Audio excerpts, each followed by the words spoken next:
राम राम सभी भाइयों। तो हमारे देश में 5 करोड़ से ज्यादा जो है पेंडिंग केसेस पड़े हैं अदालत में, कोर्ट में।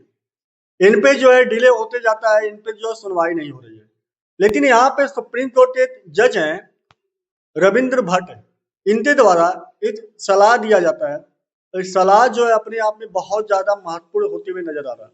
एक्चुअली में हमारे यहाँ आपको पता है भारत में बहुत सारे मामले ऐसे हैं जो सिविल के मामले हैं, सिविल कोर्ट के मामले हैं, और इसे जो है आपस में बैठ कर निपटाया जा सकता है।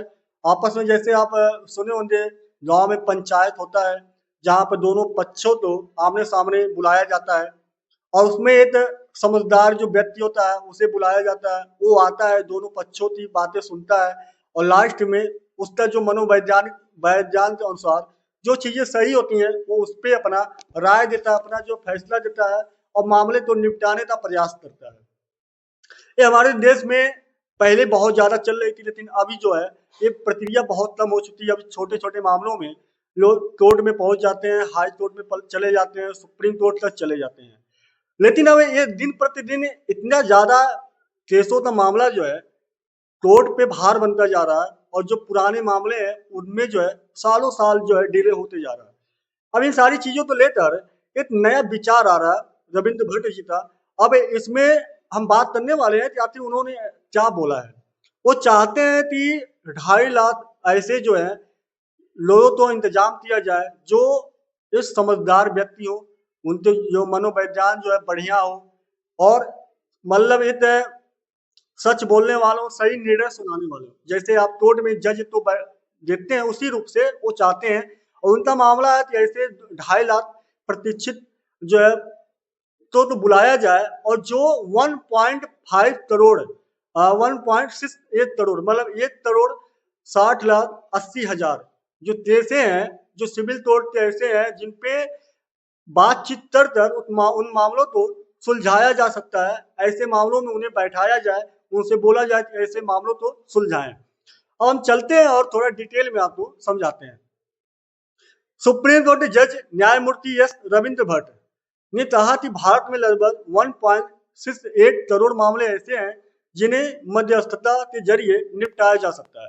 इसके लिए देश को करीब 2.5 लाख प्रतीक्षित मध्यस्थतों की जरूरत है। उन्होंने यह बात अल्टरनेटिव डिस्प्यूट रिसोल्यूशन एडीआर और मेडिएशन लॉ पर आयोजित कार्यक्रम में कही। उन्होंने भारत में बताया कि भारत में 5 करोड़ से अधिक लंबित मामले हैं, और इनमें से बड़ी संख्या दीवानी मामलों की है जिन्हें अदालतों के बजाय आपसी सहमति और मध्यस्थता से सुलझाया जा सकता है। कोर्ट ने कचहरी में एक केस का समाधान कई वर्षों तक खींचता है, जबकि मध्यस्थता तेज, सस्ती और मैत्रीपूर्ण समाधान प्रदान करती है। संसद उन्होंने ये भी बोला कि संसद ने 2023 में मध्यस्थता अधिनियम एक्ट 2023 पास किया था। इसके तहत कोर्ट कनेक्टेड और प्राइवेट दोनों तरह की मध्यस्थता मान है। विवाद समाधान की प्रक्रिया को औपचारिक कानूनी मान्यता मिली है।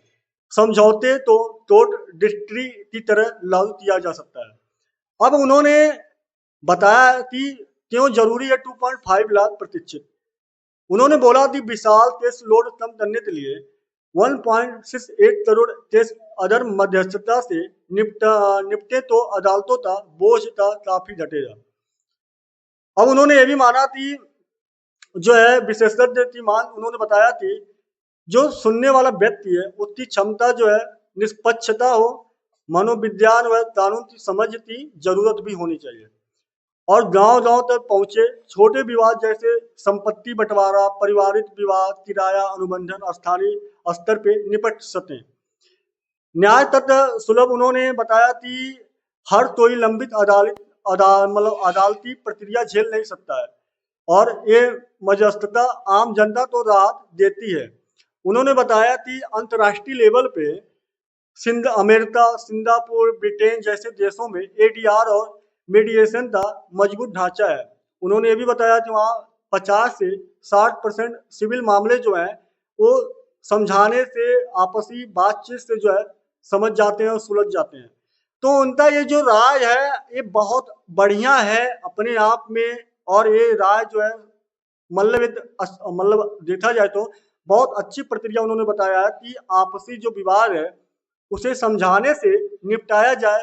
फालतू मतलब कोर्ट पे इतना ज्यादा लोड देना सही नहीं है।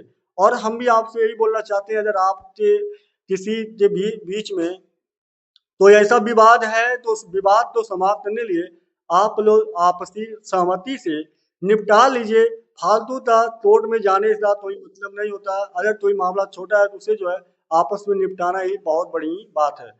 तो बहरहाल इनका जो राय है ये आपको कैसा लगा, आप अपनी राय भी कमेंट बॉक्स में दीजिए। वीडियो अच्छा लगा तो लाइक शेयर भी करिए। पहली बार जुड़े हैं तो सब्सक्राइब भी कर लीजिए। मिलते हैं नए वीडियो में, तब तक के लिए जय हिंद, जय भारत, वंदे मातरम। Thank you so much.